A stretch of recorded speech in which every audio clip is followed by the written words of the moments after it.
اسلام کو ڈیفائن کیا ہے کہ کلو من الطیبات، پاکیزہ کھاؤ اور عمل بھی پاکیزہ کرو. تو جو اصل بات میں یہ محرم ہی کے حوالے سے یہ آیت کا میں نے انتخاب کیا تھا کہ جب آپ پاکیزہ کام کریں گے اور پاکیزہ کھائیں گے تو اس سے آپ لوگوں کو اچھے لگیں گے اور لوگوں کا دل چاہے گا کہ آپ جیسے بن جائیں. سمجھ میں آ رہی بات؟ ایک مثال دیتا ہوں. دیکھو کوئی بھنگی ہو جو بیچارہ ہر وقت گندگی میں رہتا ہو, اسے آپ سمجھائیں کہ یار اچھی زندگی گزارو, صاف ستھرے ہو جاؤ. آپ نے کسی دن اس کو نہلا دیا, بہترین کپڑے ڈیٹول سے نہلایا, سروس کروائی, کیونکہ ظاہر ہے وہ اتنے دنوں سے ایک کام کر رہا ہے تو وہ سروس کے بغیر دھلے گا نہیں. سروس کروائی آپ نے اس کی, خوب نہلا دھلا کے اس پہ اسپرے چھڑک دیا آپ نے, اور 3 دن تک کنٹینیو یہی کام کیا, تو آپ مجھے بتاؤ اس کو برا فیل ہوگا یا اچھا فیل ہوگا؟ کہے گا یار بڑا مزہ آیا. اس کے دل میں اپنے کام سے نفرت پیدا ہونا شروع ہو جائے گی. تو اچھی چیز میں, اچھی طہارت میں, پاکی میں اللہ نے اٹریکشن رکھی ہے. جیسے صاف ستھرا آدمی اچھا لگتا ہے, گندا اچھا لگتا ہے؟ صاف ستھرا اچھا لگتا ہے. تو صاف ستھرے اعمال والا بھی انسان کو اچھا لگتا ہے. تو اللہ تعالیٰ نے اسلام کو جو ڈیفائن کیا 2 لفظوں میں, اچھا کھاؤ اور عمل اچھا کرو. کیا مطلب؟ ایسا کام کرو کہ غیر مسلم تمہاری طرف مائل ہوں کہ یار یہ بڑے اچھے ہیں. تو کوئی ایسی رسم اسلام میں جس کو دیکھ کر وحشت ہوتی ہو, اس کا مطلب ہے وہ اسلام, بولو بھائی, نہیں ہے. کوئی بھی آپ ایسا عمل کر رہے ہیں, لیبل اسلام کا لگا رہے ہیں, مگر اسے دیکھ کر غیر مسلم کو گھنٹوں گھنٹوں سمجھانا پڑتا ہے یہ کیوں ہو رہا ہے, اس کا مطلب ہے کہ یہ اسلام, بولو نا بھائی, نہیں ہے. تو آپ مجھے بتاؤ محرم میں جو کچھ ہو رہا ہے, کیا یہ غیر مسلم کو اسلام کی طرف مائل کرے گا؟ یہ عمل ہے بھائی؟ یعنی کوئی غیر مسلم اسے دیکھ کے مسلمان ہوگا کہ یار ماشاءاللہ بڑا زبردست اسلام ہے؟ افسوس ہمیں اس پر ہے کہ دیکھو جن کا مسلک ہے, جن کا فقہ ہے, وہ جو کچھ کر رہے ہیں انہیں کرنے دو. اپنے بارے میں یہ فیصلہ کرو کہ ہم سنی ہیں یا شیعہ ہیں. فرقے شروع سے چلے آ رہے ہیں نا, شیعہ اور سنی, ختم کرنا تو ممکن نہیں ہے. تو حضرت عیسیٰ علیہ السلام جب نازل ہوں گے تو تلوار کی زور سے تمام فرقوں کو ختم کر دیں گے. تو جو کام عیسیٰ علیہ السلام کا ہے وہ خود کرنے کی کوشش نہ کرو, جو حضرت مہدی کا کام ہے وہ خود کرنے کی کوشش نہ کرو. ہم کسی فرقے کو ختم نہیں کر سکتے, لیکن ہم اپنے آپ کو ڈیفائن کر سکتے ہیں. ہم یہ بتا سکتے ہیں کہ ہماری رائے میں صحیح کیا ہے. تو میرے بھائی, نبی صلی اللہ علیہ وسلم نے فرمایا 73 فرقوں میں سے ایک جنتی ہے. تو یا تو ادھر چلے جاؤ, یا بولتے کیوں نہیں, ابھی نہیں بول رہے تو پھر عمل کیسے کرو گے, یا تو پورے ادھر چلے جاؤ یا پورے ادھر آ جاؤ.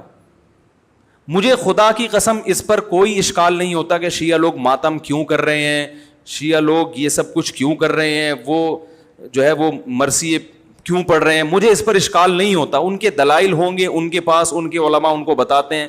وہ کب کہتے ہیں کہ ہم سنی ہیں, وہ کب کہتے ہیں کہ ہم صحابہ کو حجت سمجھتے ہیں. ایک چیز کا انہوں نے دعویٰ ہی نہیں کیا تو ہم ان پر وہ کیوں تھوپے ان کے سر پہ. لیکن میں آپ کی بات کر رہا ہوں, میں ان لوگوں کی بات کر رہا ہوں جو اپنے آپ کو سنی کہتے ہیں. تو بھائی پھر سنی ہو تو جو اہل سنت والجماعت کے جو چاروں مکاتب فکر ہیں, حنفی, مالکی, شافعی, حنبلی, اہل سنت کے ہیں نا, ان کی کتابوں میں کہیں بھی اس طرح کی کوئی چیز, بولو بھائی, نہیں ہے. ماتم کرنا اہل سنت کے ہاں جائز نہیں ہے. نبی صلی اللہ علیہ وسلم نے میت پر چیخو پکار کرنے کو حرام قرار دیا ہے. نوحہ کو جو میت پہ رونا پیٹنا ہوتا ہے, گریبان چاک کرنا, اس عمل پر آپ صلی اللہ علیہ وسلم نے لعنت فرمائی ہے. صحیح بخاری صحیح مسلم کی حدیثیں ہیں. حضرت جعفر طیار رضی اللہ تعالی عنہ نبی کے سگے چچا زاد بھائی میدان جنگ میں شہید ہوئے. 4 بیویاں بیوہ ہوئی ہیں, چھوٹے چھوٹے بچے یتیم ہو گئے. آپ نے ان کی بیویوں کو زور سے رونے کی اجازت نہیں دی. اتنا غضبناک ہوئے, جب وہ باز نہیں آئے آپ نے فرمایا ان کے منہ پہ خاک پھینک دو. حالانکہ بیوہ ہوئی ہیں, قابل ترس ہیں, لیکن چیخ کے رونے کی اجازت حالانکہ وہ تو اہل بیت میں سے تھے. حضرت جعفر طیار ظلمن شہید ہوئے تھے. ہماری نظر میں حضرت حسین رضی اللہ تعالی عنہ کا قتل کربلا میں یہ تاریخ کا بدترین ظلم, اس لیے بدترین ظلم کہ آپ غیر مسلموں کے ہاتھوں شہید نہیں ہوئے, بلکہ ان لوگوں کے ہاتھوں شہید ہوئے جو اپنے آپ کو مسلمان کہتے تھے, اور مسلمانوں کی قیادت اس وقت ان کے ہاتھ میں تھی, حکومت ان کے ہاتھ میں تھی. لیکن اس ظلم پہ اہل سنت والجماعت کے ہاں جو سنی ہیں ان کے چاروں مکاتب فکر کے ہاں نہ رونے پیٹنے کی اجازت, نہ نوحہ کرنے کی اجازت, اور نہ میرے بھائی ماتم کرنے کی اجازت. میرے بھائی آپ لوگ اللہ کا واسطہ محرم میں مرثیے نہ لگائیں. ہر گاڑی میں کوئی نوحہ چل رہا ہے, کوئی شیعہ ہے تو ٹھیک ہے وہ کرے, سنیوں پہ یہ کام زیب نہیں دیتا, کیونکہ یہ منافقت ہے. پتہ ہی نہیں چل رہا آپ ادھر ہو یا آپ ادھر ہو, آپ کا مسلک کہیں نہیں پتا چل رہا. ہمیں ایک مسلک کو فالو کرو. ہمارے ہاں محرم منحوس مہینہ نہیں ہے, ہمارے ہاں محترم مہینہ ہے, مبارک مہینہ ہے. امہات المومنین میں سے بعض کی اس مہینے میں شادی ہوئی ہے. ہم شہادت کو نحوست نہیں سمجھتے. 10 محرم پہلے سے مبارک تھا, حضرت حسین کی شہادت کی وجہ سے اور مبارک بن گیا, منحوس نہیں بنا. شہادت مبارک عمل ہے, منحوس نہیں ہے. ہم اس مہینے میں کالے کپڑے نہیں پہنیں گے, ہم اس مہینے میں خوشیاں منانے کو جائز سمجھتے ہیں. لوگ کہتے ہیں ان کو حسین سے محبت نہیں ہے. محبت کا جو طریقہ حسین نے بتایا اس طریقے پہ عمل کرنا حسین سے محبت ہے.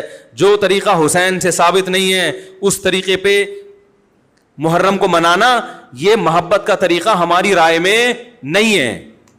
سمجھ میں آ رہی ہے بات کہ نہیں آ رہی ہے؟ اور ایک میں وضاحت کر کے بیان کو ختم کروں. بھائی یہ کوشش کریں گے نا اس کی, محرم نہ منحوس مہینہ ہے, نہ اس میں بلائیں نازل ہوتی ہیں, اس میں خوشیاں منانا بھی جائز ہے, اس میں نکاح کرنا شادی کرنا بھی درست ہے. یہ جو مشہور ہے محرم کی شادی ناکام ہوتی ہے 100% غلط ہے. جو شیعہ حضرات ہیں وہ بچیں اس سے.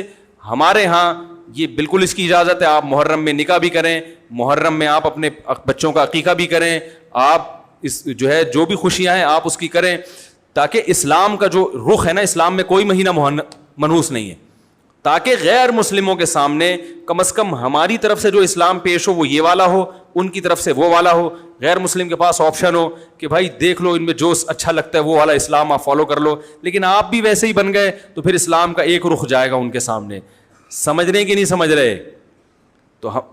تو اس لیے یہ گھروں میں مرثیے نہ لگایا کریں.